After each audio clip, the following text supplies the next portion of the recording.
فرض نماز نہ چھوڑ. اللہ تعالیٰ نے روزے میں گنجائش رکھی ہے. بیمار ہو چھوڑ دو، مسافر ہو چھوڑ دو، بعد میں رکھ لو. اتنے بیمار ہو کہ رکھ ہی نہیں سکو گے، چلو معاف. چھوٹا سا فدیہ وہ دے دو، معاف. زکوٰۃ آج فرض ہو گئی ہے، ٹھیک ہے، آج دے دو، کل دے دو، پرسوں دے دو، اگلے مہینے دے دو، اس سے اگلے مہینے دے دو، سال میں جب مرضی دے دو. حج فرض ہو گیا ہے آج، 20 سال کی عمر میں 60 سال کی عمر تک جب چاہو حج کر لو. لیکن نماز کا ٹائم ہو گیا ہے، بس نہیں چھوڑ سکتے، پڑھنی ہوگی اپنے وقت پر. تو میری گزارش ہے بھائیو، جہاں سے بھی آئے ہو، میں ہاتھ جوڑتا ہوں، نماز نہ چھوڑ. جب تک سجدے میں سر رکھتے رہو گے، اللہ کی چھاؤں آپ پہ رہے گی، اللہ کی نظروں میں آپ ہر وقت رہو گے، اور محبت کی نظریں آپ کا طواف کریں گی. فاصبر فإنک بأعیننا، اس کا میں ترجمہ کیا کرتا ہوں کہ میرے محبوب صبر کیجئے، فإنک بأعیننا، میری نظریں آپ کا طواف کر رہی ہیں. تو اس ماحول میں جو نماز پڑھے گا نا، اللہ کی محبت اس کا طواف کرے گی، اللہ کی رحمت اس کا طواف کرے گی، اس کو اپنی چھاؤں میں رکھے گا. کوئی کبھی قضا ہو جائے، انسان ہو سفر میں ہو جاتا ہے، سستی میں ہو جاتا ہے، نہیں پڑھی گئی، سستی میں، کام میں، اس کی قضا دے.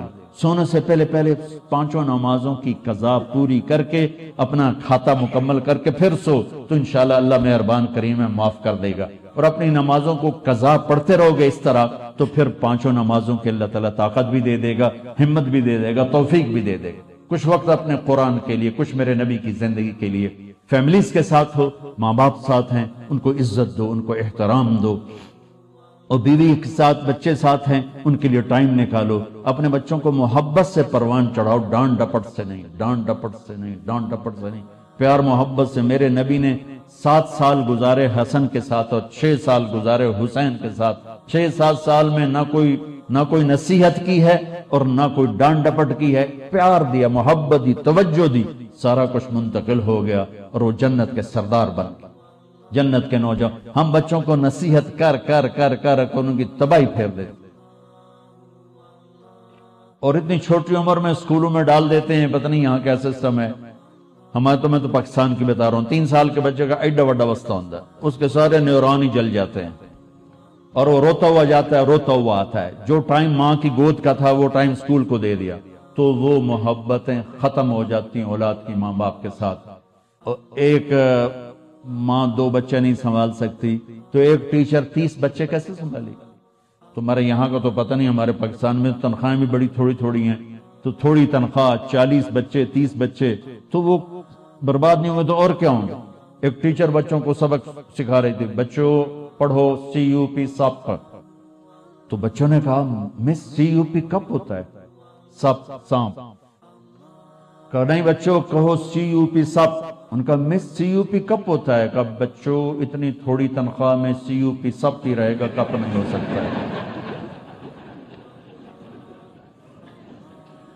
تو ہماری سکولنگ تو ایسی بیکار برباد ہے کہ ہمارے کاروباری، ہمارے سکول کاروبار ہیں. کوئی ہماری نیشن کے لیے وہ کوئی تعلیم نہیں ہے، کاروبار ہے. یہاں کا مجھے نہیں پتا، لیکن میں اپنے پاکستان انڈیا کی بات کرتا ہوں. انڈیا، پاکستان، بنگلہ دیش ایک سیم کلچر ہے کہ جتنے تعلیمی ادارے صرف کاروبار ہیں، ہماری نسل کو برباد کر رہے ہیں، تباہ کر رہے ہیں.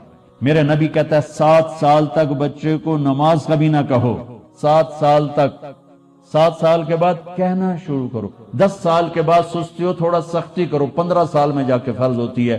اللہ 15 سال بچے کو فری رکھتا ہے، اور ماں باپ کو کہتا ہے پہلے 10 سال بچوں کو دے دو، ساری زندگی بچہ تمہیں دے دے. ہم بچوں کو وہ ٹائم نہیں دیتے، وہ ہمارے نہیں ہوتے. تو بھائیو، آخری گزارش یہ ہے کہ آپ 3 چلے کے تو سارے بھائی ارادے کر لو، ٹھیک ہے نا. اور میں چھوٹا تبلیغی ہوں، میں چھوٹی تشکیل کرتا ہوں. میں نے ہر جگہ بس ایک ہی تشکیل کی ہے کہ اتنا بڑا مجمع ہر مہینے 3 دن باقاعدگی سے لگا دیں. نیت کرتے ہو؟ ہر مہینے جہاں سے بھی آئے ہو، تبلیغ کا کام ہر جگہ ہو رہا ہے، ہر مہینے 3 دن لگا لیا کریں. کبھی ناغہ ہو جائے کوئی بات نہیں، ہر مہینے 3 دن، ٹھیک ہے؟ نیت کرتے ہو؟ اور آخری نیت یہ کرواتا ہوں، اگر کسی سے لڑے ہوئے ہو تو صلح کرو. مسلمان کو اچھا نہیں لگتا کسی سے بائیکاٹ ہو، کسی سے قطع تعلق ہو. بس معافی مانگ لو، معاف کر دو، معافی مانگ لو. جو معافی میں پہل کرتا ہے اللہ اس کو اونچا کر دیتا ہے. اور جھگڑا ہو جانا کوئی بڑی بات نہیں. میرے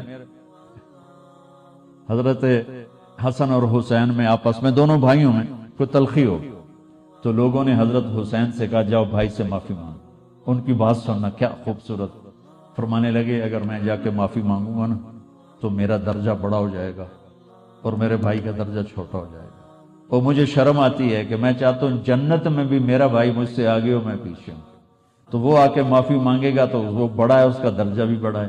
اگر میں چلا گیا مجھے کوئی شرم نہیں ہے, لیکن میں گیا تو میرا درجہ بھائی سے آگے ہو جائے گا. میں بھائی سے جنت میں بھی آگے نہیں ہونا چاہتا. یہ بات جب حضرت حسن کو چلی تو انہوں نے نہ جوتا پہنا نہ ٹوپی, بس بھاگے بھاگے اور اپنے بھائی گلے ملے.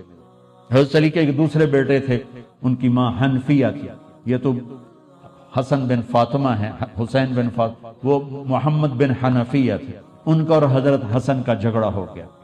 تو حضرت محمد بن حنفیہ نے حضرت حسن کو خط لکھا کہ میرے بھائی آپ فاطمہ کے بیٹے ہیں, میں حنفیہ کا بیٹا ہوں.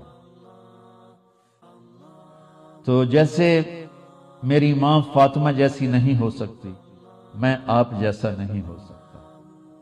آپ میرے بڑے ہیں, آپ آ کے مجھ سے معافی مانگ لیں تاکہ آپ کا درجہ بڑا رہے.